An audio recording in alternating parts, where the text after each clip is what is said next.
Mes amis, j'espère que vous allez bien, je vous retrouve aujourd'hui pour une nouvelle vidéo dans laquelle je vais vous raconter comme d'habitude une histoire bien flippante. Et déjà, grossière erreur de ma part, dans la vidéo d'hier, on a oublié de mettre le tableau à jour.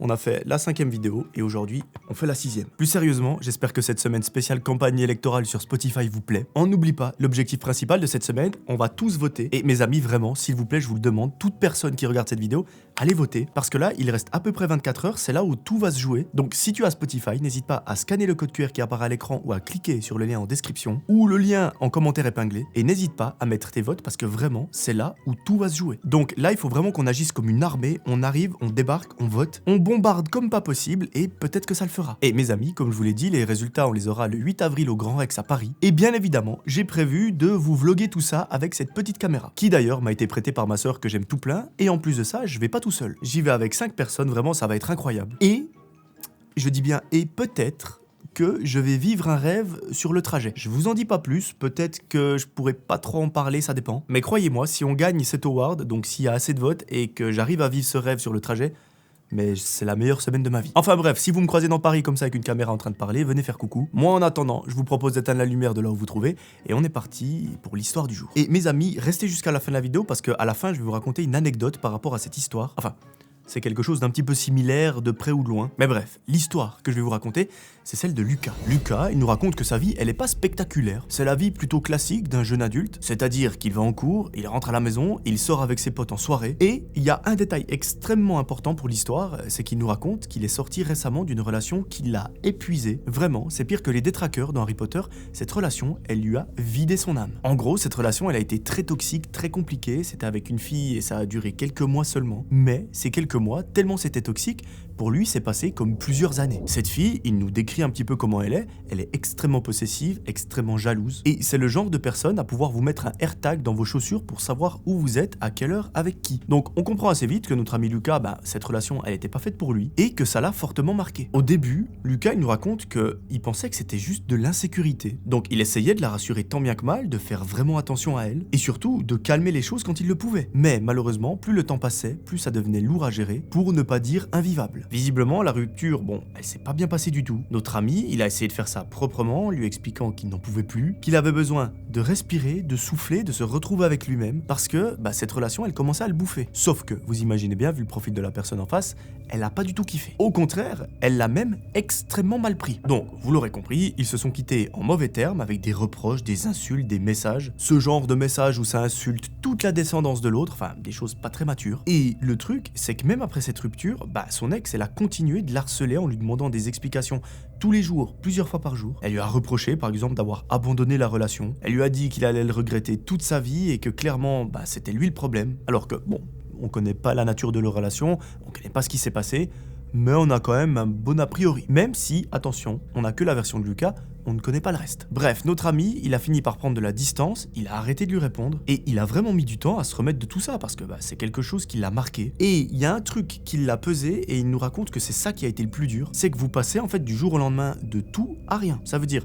que votre quotidien, il est avec une personne, et du jour au lendemain, vous êtes seul, vous vous retrouvez chez vous, tout seul, à la maison, vous ne recevez plus de messages de cette personne, vous ne lui écrivez plus. Et ça, personnellement, c'est quelque chose qui est très dur pour moi aussi. Je ne comprends pas comment ces ruptures du jour au lendemain peuvent arriver, parce que moi, quand je suis attaché à quelqu'un, c'est impossible, c'est impensable de me dire que la personne, je vais plus lui écrire en 24 heures. Dans le sens, ça fait 6 mois que vous écrivez tous les jours, du jour au lendemain, terminé. Inconnu, c'est un fantôme et vous ne l'avez jamais connu. Vu qu'il était mal pendant un moment, forcément, il s'est un peu renfermé, il sortait moins avec ses potes. Il en parlait par contre beaucoup avec eux, de ce qu'il avait vécu, de ce qu'il avait pas vécu. Et il leur a toujours dit, écoutez maintenant, il me faut du temps pour me remettre de cette relation.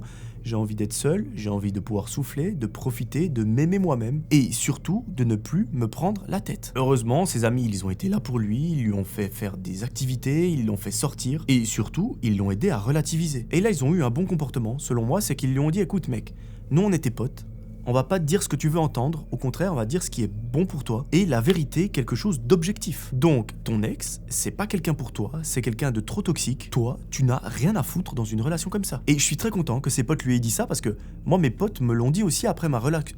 Après mes 2 relations toxiques. Parce que oui, il n'y en a pas eu une, il y en a eu 2, ça a été terrible. Mais à chaque fois, mes 2 potes étaient là, Melvin, on te regarde, t'es un sac à merde. Tu vas te mettre avec des personnes qu'est-ce que tu fais avec? C'est pas possible. Il me disait, tu vas te mettre avec des gens qui sont hyper toxiques, qui n'ont rien à faire avec toi. Qu'est-ce que tu fous? Qu'est-ce qu'il te faut de plus que... Bon, je vais pas vous dire ce qui s'est passé, mais vraiment des trucs chelous. Qu'est-ce qu'il te faut de plus que ça pour te dire... Mais attends, ces personnes, elles sont pas du tout faites pour moi, ça me va pas, c'est trop toxique, je me barre. Bah non, moi comme un pigeon, j'étais en mode... Les mecs, c'est une mauvaise période, etc. Ça va passer. Bah là, je suis content de voir que les potes de Lucas, ils font exactement la même chose que mes propres potes ont fait. Ça, c'est ce qu'on appelle les vrais amis. Gardez-les, ils sont hyper précieux. Au-delà d'essayer de le faire relativiser, ses potes, ils lui ont conseillé de se remettre un petit peu aux réseaux sociaux. Pourquoi pas aux applications de rencontres. Alors pour le coup, c'est exactement ce que j'ai fait après mes ruptures. Ça a été une catastrophe. Vraiment, les applications de rencontres, je ne sais pas vous, mais moi, si je me fie à ce qu'ils me disent, ou du moins ce qu'ils essaient de me faire comprendre, c'est que je ressemble à un escargot sans carapace qui est en train de se décomposer. Après, je sais très bien comment fonctionnent ces applications. Le but, c'est que les hommes payent, donc forcément, c'est très biaisé. Mais autant vous dire que j'ai désinstallé très vite. Sauf que notre ami Lucas, c'est pas son cas à lui. Parce que lui, c'est un beau gosse. Il est bien, il est balèze. Donc évidemment, sur l'application, c'est la star. Au point où un jour, il y a une fille qui le DM et les deux commencent à discuter. Notre ami, il est dans son lit et très vite, il se rend compte que... Purée, le feeling avec cette fille, il passe extrêmement bien. Les deux s'entendent à merveille, ils discutent de tout et de rien, et surtout, la discussion part très vite dans des sujets très profonds, sur leurs relations passées, sur ce qu'ils ont fait dans la vie, ce qu'ils vont faire dans la vie, ce qu'ils ont envie de faire, quelle est leur vision d'un couple, enfin, tous des sujets que vous abordez normalement au bout de quelques temps. Enfin, quelques temps, en tout cas pas au premier message. Quelques jours plus tard, avec cette fille, décide de se voir, parce que voilà, il y a un moment, il faut casser la barrière du virtuel, et là, il y a une question qui se pose. Qu'est-ce qu'on peut bien faire pour notre premier date? Alors, les deux font un espèce de brainstorming de fortune, en mode ils se disent, bon, on peut soit aller marcher, on peut aller au restaurant, au cinéma, mais c'est un petit peu trop classique. Et la fille a une idée, elle lui dit, écoute, je connais un endroit sympa. Si tu veux, on peut aller faire un date là-bas. Et ce serait encore plus sympa si on amène un pique-nique, si on mange un petit truc, qu'on discute de tout et de rien, qu'on regarde le coucher de soleil, enfin bref, vous avez compris. Ils vont faire un pique-nique. Lucas, ça l'arrange parce que lui, il n'avait pas d'idée, donc il dit avec grand plaisir. Et il lui joue la carte, tant que je passe du temps avec toi, pour moi, c'est l'essentiel. Et elle est trop heureuse d'entendre ça. Bref, le date est fixé à la semaine d'après, et pendant ce temps, les jours continuent. Les discussions aussi, il continue de s'écrire des messages tous les jours. Et dites-vous qu'à la fin de cette semaine, Lucas connaît tout de la fille, et la fille connaît tout de Lucas. Au point où elle connaît sa couleur préférée, quelle est la marque de ses chaussures préférées, le fait qu'il est allergique aux arachides, ou même que son plat préféré au restaurant, c'est les pâtes bolognaises. Tout va bien, dans le meilleur des mondes, les deux continuent de discuter, et vient le jour J où ils doivent se voir. Bon, notre ami Lucas, il est pas serein. Il nous raconte qu'il est au contraire très stressé parce que c'est la première fois qu'il va voir cette fille. Il a vu des photos, il a vu des vidéos, ils se sont appelés en FaceTime ou pas en FaceTime. Mais là, ils vont casser la barrière du physique. Ils vont pouvoir se faire un câlin et il a trop hâte. Il envoie ses meilleurs habits, il met son meilleur parfum et là, les deux se mettent d'accord pour un point de rendez-vous, 1 heure, et notre ami, il s'y rend. Bon, les deux malins, ils se sont donné rendez-vous dans un grand parc, mais c'est un parc qui fait des hectares et des hectares. Donc forcément, ils mettent à peu près un quart d'heure à se retrouver. Au début, Lucas nous raconte que clairement, il a pensé qu'elle lui avait posé un lapin parce qu'il est arrivé dans le parc et il ne l'a pas trouvé. Mais au bout de 15 minutes, ils se sont retrouvés, ils ont installé la petite couverture, le panier où il y a la nourriture et le date a pu commencer. Alors là, mes amis, c'est une ambiance absolument incroyable. Il y a le coucher de soleil, il fait chaud, Lucas tient sa copine, on peut pas dire encore la copine, sa future probable copine, enfin probable future copine plutôt. Elle est dans ses bras, ils discutent de tout et de rien, et à un moment, forcément, les deux ont une petite faim. Ils commencent à sortir la nourriture du panier, ils disposent le tout sur des assiettes qui sont sur la couverture, et la chose originale, c'est que chacun a contribué. Lucas, il a ramené des choses, elle a ramené des choses également, donc c'est trop cool. Lucas présente ce qui... Alors bon, on va se le dire, il s'est pas foulé, il a ramené des paquets de chips avec des cacahuètes, mais la fille, elle s'est beaucoup plus donnée. Elle a pris ça à cœur, elle a fait des salades, elle a carrément fait un dessert maison, donc... Vraiment, elle était investie de ouf. Elle lui présente tout ce qu'elle a fait, elle lui dit qu'elle espère qu'il va aimer, et les deux commencent à manger. Bon, d'abord, il rafale le paquet de chips, et ensuite, il mange ce que la fille a fait. Premier plat, c'est excellent. C'est une salade de pâtes, elle est incroyable. Et ensuite, il mange comme des sagouins tous les plats. À un moment, Lucas, il nous raconte qu'il est en train de discuter avec cette fille, il la regarde droit dans les yeux, et il commence à se sentir bizarre. Bon, premier réflexe, c'est de se dire « Putain, je suis tellement stressé, la fille est tellement magnifique devant moi, j'en perds mes mots. » Mais... il n'est pas seulement en train de perdre ses mots, il est carrément en train de perdre son souffle. En fait, il nous décrit la sensation comme s'il avait plus d'air, comme s'il avait plus d'oxygène, et qu'il était en train de stresser comme un malade et qu'il n'arrivait plus à respirer. Bon, il essaye de souffler, de reprendre un peu ses esprits, parce qu'un coup de stress, ça arrive à tout le monde, mais malheureusement, son état empire. Et ça empire drastiquement parce qu'il se rend compte qu'il doit lutter pour rester éveillé et ne pas tomber dans les pommes. Le truc, c'est que sa copine, enfin sa future copine, elle a pas l'air de le remarquer.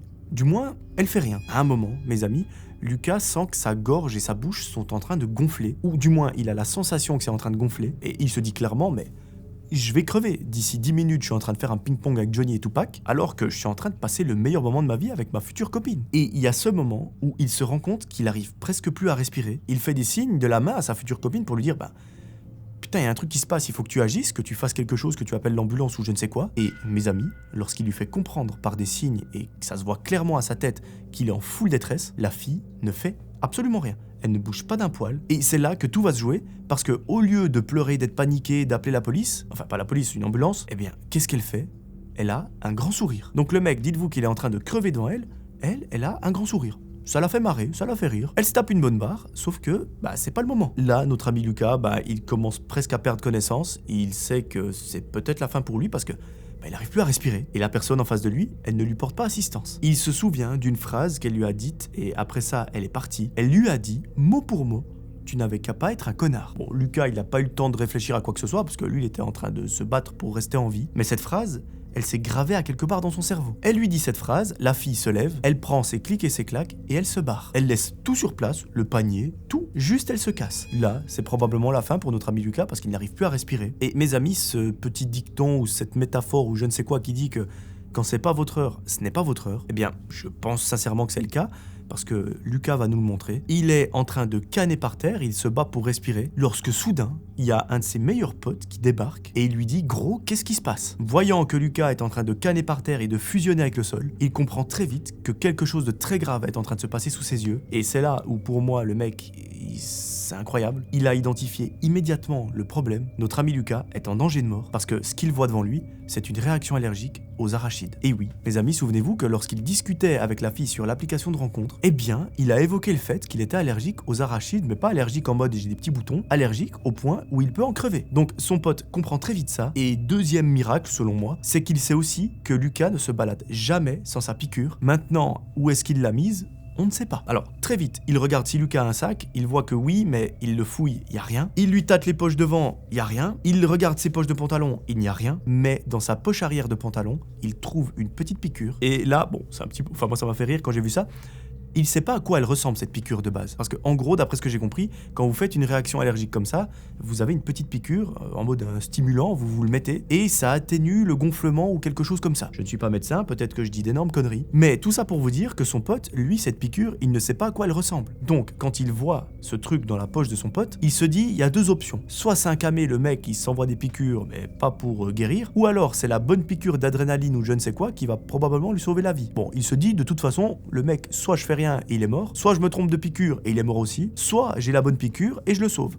Le choix est vite fait, il prend la piqûre et paf. Là, l'état de Lucas commence un petit peu à se stabiliser, alors pas en un claquement de doigts, mais assez rapidement quand même, jusqu'au moment où il reprend conscience. Les mots qui vont sortir de sa bouche vont traumatiser son pote à jamais. Il lui dit cash. Elle a essayé de me buter. Bon, le réflexe de son pote, maintenant que la situation était un petit peu stable, il appelle l'ambulance, et très vite ils arrivent, ils le prennent en charge, etc. Il est emmené évidemment à l'hôpital, il est placé sous surveillance, et il n'y a pas beaucoup de doutes sur ce qui s'est passé. Les médecins confirment qu'après avoir fait des prises de sang, des machins, etc., en gros après avoir fait des analyses, ils ont détecté de la présence d'arachides dans son corps, dans son sang ou je ne sais où. Et là, tout se met en place dans sa tête. Cette personne a clairement essayé de le buter en faisant des recettes avec de l'huile d'arachide ou je ne sais quoi. Maintenant, la question qui persiste, c'est pourquoi ? Pourquoi est-ce que cette personne a fait ça, sachant qu'il se souvient de la phrase qu'elle lui a dite, donc à savoir tu n'avais qu'à pas être un connard. Sauf que lui, ça a été tout le contraire. Ça a été un parfait gentleman. Il a rien fait de faux, il a été adorable avec elle, donc il comprend pas trop. Évidemment, quand il essaye de la rechercher sur l'application, elle l'a bloquée, elle est introuvable, et malheureusement, on n'arrive pas à retrouver cette personne. Et mes amis, le problème, c'est que cette situation, elle dure pendant 2 mois. Bon, entre-temps, Lucas, il a repris des forces, tout va bien dans sa vie, il s'en est remis, il n'y a pas de séquelles, etc. Jusqu'un jour où il traîne sur Instagram et il reçoit un DM de son pote. Ce DM, c'est un simple texte qui dit « Mec ». 3 petits points. Bon, Lucas, il capte pas, il lui met un point d'interrogation, et son pote, il ne répond pas, mais il l'appelle. Il lui dit « Mec, tu te souviens cette histoire où la personne a essayé clairement de te tuer avec de l'huile d'arachide ou du moins des recettes de je ne sais quoi ?» Lucas lui dit forcément j'ai failli mourir ce jour-là donc heureusement que je m'en souviens. Et il lui dit mais tu te souviens, tu me l'as décrite, moi je l'ai vue de loin parce qu'en fait ce que je faisais c'est que je vous observais, je vous espionnais, donc j'ai vu le visage de cette fille, il faut absolument que je t'envoie quelque chose. Là il lui envoie un screen de son téléphone et cette capture d'écran c'est la story de l'ex de notre ami Lucas. Elle a publié une story sur Instagram en vacances à l'autre bout du monde et sur cette story elle est sur un bateau en train de se relaxer et elle est en charmante compagnie. À côté d'elle, il y a une femme qui est certes très jolie, mais cette femme, le pote de Lucas la reconnaît parmi 1000, c'est la meuf avec qui Lucas avait un date ce soir-là. Donc autrement dit, c'est celle qui a essayé de buter notre ami. Lorsque Lucas apprend ça, il y a tout qui se met en place dans sa tête, mais lui, il est terrorisé. Pas il est terrorisé parce qu'il a pas peur, mais il se dit, mais comment c'est possible? Parce qu'il comprend très vite. En fait, cette personne, c'est peut-être la meilleure pote de son ex, qui, je vous le rappelle, niveau toxicité, on peut dire qu'elle était au dernier échelon. Donc là, il comprend que en fait, les deux femmes sont de mèche, que c'est probablement son ex qui l'a envoyé pour essayer de le buter. Donc là, on va au-delà de toutes les insultes visant son arbre généalogique. On a carrément essayé de lui ôter la vie d'une façon absolument atroce. Suite à ça, Lucas, il ne sait pas quoi faire, il en parle à ses parents, et très vite, la décision est prise. Ils appellent la police, ils portent plainte, et quand les deux filles rentrent de leur voyage de rêve en Thaïlande, au Zimbabwe ou je ne sais pas, l'accueil à l'aéroport, il est un petit peu délicat, si je peux dire. C'est pas un taxi qui les attend avec une pancarte, c'est deux officiers avec deux paires de menottes, direction le commissariat. Heureusement, elles avouent assez rapidement que c'est bien elles qui sont derrière tout ça. Visiblement, c'est son ex qui a demandé à sa copine d'aller draguer Lucas pour essayer de le tuer, parce qu'elle ne supportait pas qu'il puisse s'être séparé d'elle. Je ne sais pas concernant le jugement ce qui s'est passé, probablement qu'elles ont été jugées, puis j'espère même emprisonnées pour ce qu'elles ont fait. Lucas, lui, aujourd'hui, il va bien, il a repris sa vie, il n'a pas de séquelles, mais il sait que probablement les dates, il les fera au restaurant et rien d'autre. Mes amis, maintenant moi j'ai une anecdote à vous raconter, alors ça n'a rien à voir avec un date, une personne qui a failli me buter ou quoi, mais c'est plutôt je comprends la dangerosité de ces allergies, parce que vous savez que moi je donne des cours dans une université, et une de mes missions de temps en temps dans l'année, c'est d'aller surveiller des examens. Ces examens, on les surveille dans une salle où il y a à peu près 130 personnes, donc c'est des tables qui sont l'une à côté de l'autre, les étudiants sont en train d'écrire, et je me souviendrai toute ma vie d'une session en plein mois de juin. Hop, je coupe mon anecdote pour vous dire d'aller voter, n'hésitez pas, n'oubliez pas, on n'a rien entendu, je continue. Et cette session elle était en plein mois de juin, du coup il fait chaud, c'est l'été, et en gros les étudiants sur leur table ils ont une bouteille d'eau, ils ont un petit snack. Et à un moment j'ai quelqu'un qui lève la main. Naturellement je m'approche de lui, je lui dis ouais, qu'est-ce qu'il y a? Et là je vois qu'il me répond pas. Bon, particulier, tu lèves la main, c'est généralement pour me poser une question ou quelque chose. À la limite tu peux me dire que tu dois aller pisser, mais voilà, c'est qu'il y a une interaction. Mais là, rien du tout. Je lui dis excuse-moi, qu'est-ce qui se passe? Et mes amis, le gars, je vois qu'il tremble. Je me dis putain, il est en train de faire une hypoglycémie, je vais aller chercher du sucre. Mais il me montre avec son doigt, donc vraiment, comme ça, il me montre avec son doigt une pomme. Je me suis dit, gros, il me montre une pomme, je sais pas, il veut que je la plante, que ça fasse un pommier, que je sais pas, que je fasse une récolte, ou j'en sais rien. Me demandez pas pourquoi, je tourne un tout petit peu sa pomme, et dessus, vous devinez ce que je vois? Une putain d'abeille ou de guêpe ou je ne sais quoi, un truc qui vole et qui pique. Là, dans ma tête, c'est un puzzle, il y a tout qui se met en place, je comprends très vite que ce mec est allergique aux abeilles, ou du moins aux piqûres d'insectes ou je ne sais quoi, et que le gars est littéralement en train de canner devant moi. De mémoire, il me dit une phrase, et c'est les seuls mots que j'ai compris pendant plusieurs minutes, il me dit j'ai pas mes médicaments. Alors là, mes amis, je peux vous garantir, j'ai pas pris le mec, mais je lui ai dit, écoute, lève-toi. Je suis allé vers les autres surveillants qui surveillaient avec moi. Je lui ai dit, écoutez, ce gars, il est franchement pas bien, il est à 2 doigts de tomber. En gros, démerdez-vous, mais moi, je l'amène à l'hôpital. Il y a pas de temps à perdre. Bon, là, forcément, on m'a dit que c'était pas le protocole, qu'il fallait regarder, se renseigner avec le secrétariat, etc. Mais je pense vraiment que si on l'avait fait, le mec, il était mort. Là, j'ai pas réfléchi, je leur ai dit, écoutez, c'est bien, vous regardez-vous avec le secrétariat, moi, je me barre, je vais à l'hôpital. Parce que, ce qu'il faut préciser, c'est que la salle d'examen, elle est collée à l'hôpital. C'est vraiment, il y a 40-50 mètres. On sort de la salle, il y a des petits escaliers, j'ai cru que le mec allait tomber 3 fois, et je lui dis, écoute, est-ce que je t'amène à l'hôpital ou à la pharmacie? Parce qu'il y a une pharmacie pas loin. Il me dit, c'est mieux d'aller à la pharmacie. Je dis, ok, pas de problème, on traverse la route, je vous jure, mes amis, le gars, j'ai cru qu'il allait mourir sur place. On arrive tant bien que mal à la pharmacie, il y a des gens qui font la queue, je leur dis excusez-moi, c'est une urgence vitale, on passe derrière le comptoir et je dis à la personne écoutez, il faut absolument que vous fassiez quelque chose, le gars il est en train de crever. On le met dans une espèce d'arrière-salle, pendant ce temps j'explique qu'il s'est fait piquer par une abeille, qu'il a pas ses médicaments et qu'il faut agir. Ils lui mettent un shot d'adrénaline, je crois que c'est un truc comme ça qu'ils lui ont mis, l'état se stabilise un petit peu, mais jusqu'à un moment où ça empire. Bon là, ils ont appelé toute la panoplie, les pompiers, l'ambulance, enfin il y a tout le monde qui est venu. Et je me souviens, il y a 2 ambulanciers qui arrivent avec un brancard, ils le mettent dessus, et là, dites-vous qu'il n'y a pas le temps. C'est en mode, on le prend, on l'emmène dans l'hôpital, et vous, vous faites votre vie. Je me souviendrai toute ma vie, mes amis, de ce moment. Le gars, il est sur le brancard. Dites-vous, qu'il est en train, pas de lutter pour sa vie, mais que la situation est assez critique. Le mec me dit, mais mon examen que j'étais en train de faire, il va quand même valoir ou je devrais le repasser? Je lui ai dit, mec, ton examen de compta, là... Je pense que franchement, voilà, on peut l'oublier. On va trouver une solution, ne t'inquiète pas, mais je pense que là, il faut se concentrer sur ton état de santé. Bref, le gars a été embarqué en urgence à l'hôpital. Il s'en est remis, ils l'ont bien pris en charge, mais franchement, dites-vous que la situation, elle était assez tendue. On a eu tous le bon réflexe, c'est-à-dire que moi, j'ai eu le bon réflexe de me dire putain le mec il est allergique donc je l'emmène à l'hôpital. Le gars il a eu le bon réflexe de me dire non faut plutôt aller à la pharmacie. La raison je ne la connais pas mais j'imagine qu'il y en a une. Et mes collègues ont aussi eu le bon réflexe de pas me bloquer en mode c'est pas la procédure, il faut qu'on appelle le secrétariat parce que je pense vraiment que si on avait attendu, ça aurait été bien pire. Donc tout le monde a bien agi à ce moment-là, mais c'est pour ça que quand j'ai raconté cette histoire, ça m'a fait penser à cette anecdote. Et pour couronner le tout, dites-vous que c'était la première année où je travaillais dans l'école. Donc c'était ma première expérience de surveillance. Autant vous dire que j'ai pris beaucoup d'XP en assez peu de temps. Bref, je suis content que cet étudiant se porte bien aujourd'hui. J'espère que ses études se passent bien. Je sais pas ce qu'il devient. Je suis content que notre ami Lucas dans l'histoire se porte bien aussi. Et voilà, moi j'espère que cette histoire vous a plu. En tout cas, ce qu'on peut faire, c'est envoyer un petit vu, cette fois, on n'oublie pas, sur l'histoire numéro 6. Moi, je vous retrouve dès demain pour la dernière vidéo. J'espère qu'en tout cas, cette semaine vous a plu. Comme d'habitude, j'ai pris un réel plaisir à vous raconter tout ça. N'hésitez pas, je vous rappelle, à aller voter.